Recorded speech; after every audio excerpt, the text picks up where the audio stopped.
Declaimer number 1 for Irving Society is Emma Elizabeth Schuper.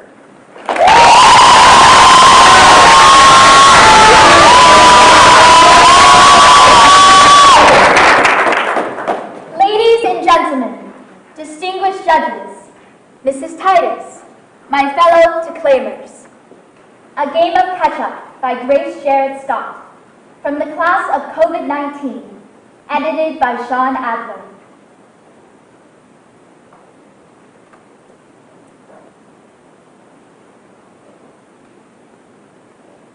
My dad had been wanting to take me and my sister on a night hike for a while, even before the pandemic hit.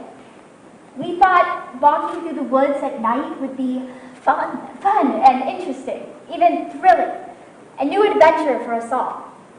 We got the chance to go the night before Halloween.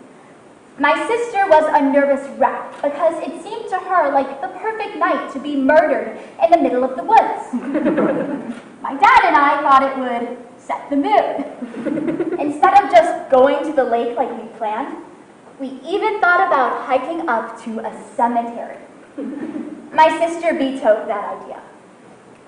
We left for the trail at 7:30, long after the sun had gone down, and we got to the trailhead around 8:30. It was 30 degrees outside, and we didn't have the sun to warm us. We were cold the instant we got out of the car.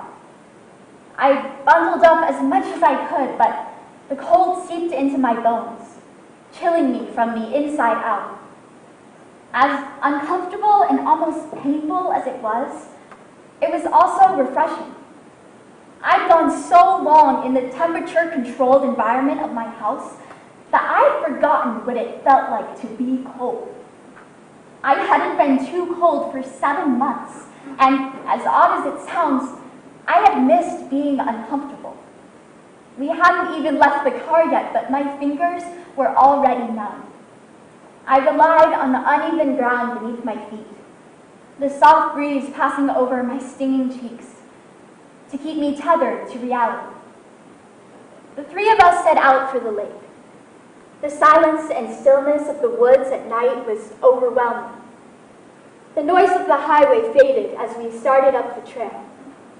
There were no birds chirping, and the wind that whistled in my ears stopped at the tree line. The forest was dense. Everything was silent. There was now a fog that I wasn't able to see through. The moon was bright, so the moonlight gave everything a pale glow. There was no one around, and the farther we walked, the more distance we put between us and the rest of the world. When we got to the lake, it wasn't what we were expecting to see. It looked completely different at night. The mountains rose above the water like an impenetrable barrier that kept the world and all of its problems far away from us. The lake was completely still, not a ripple across the entire surface of the water. The stillness allowed for a perfect reflection of the mountains, the moon, and the clouds. The only sounds were our breathing, our whispers, and our footsteps on the frozen ground. I remember pressing my fingers to my cheeks, trying to warm my face, but my fingers were just as cold as my cheeks, and neither got any warmer. The darkness and the silence pressed in on me, making me feel small and insignificant. But that was okay. I didn't want to be important. I just wanted to be there. The longer we stood watching the lake, the lighter I felt.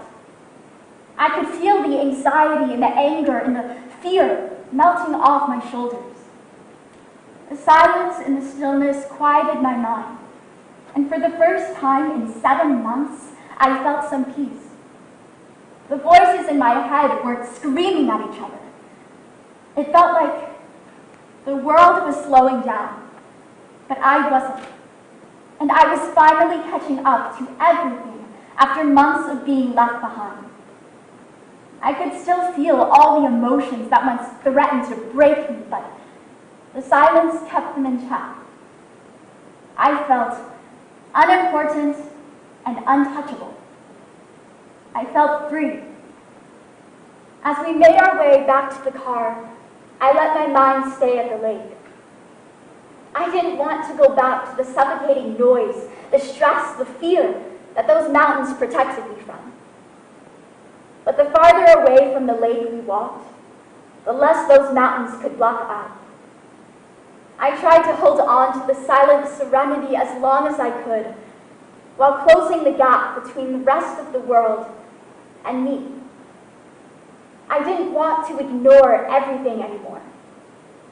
I didn't want to be left behind again, and unlike before, I was willing to fight to keep up.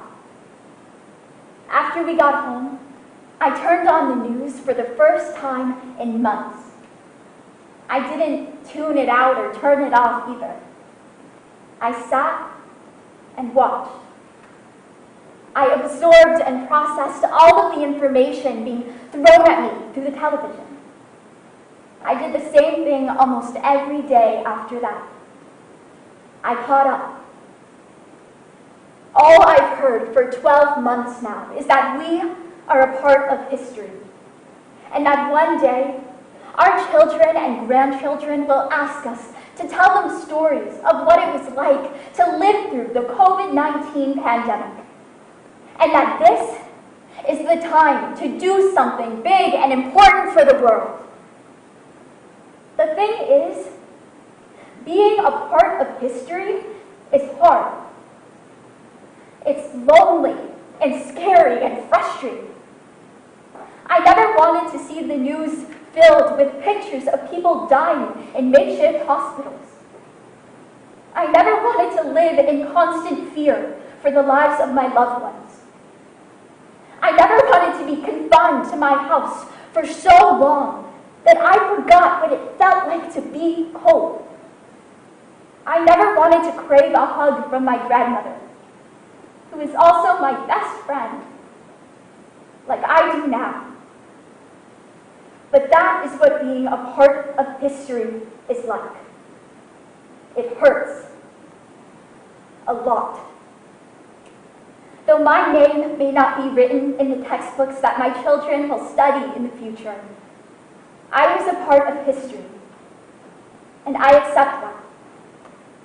I was here. I am still here. This is my story.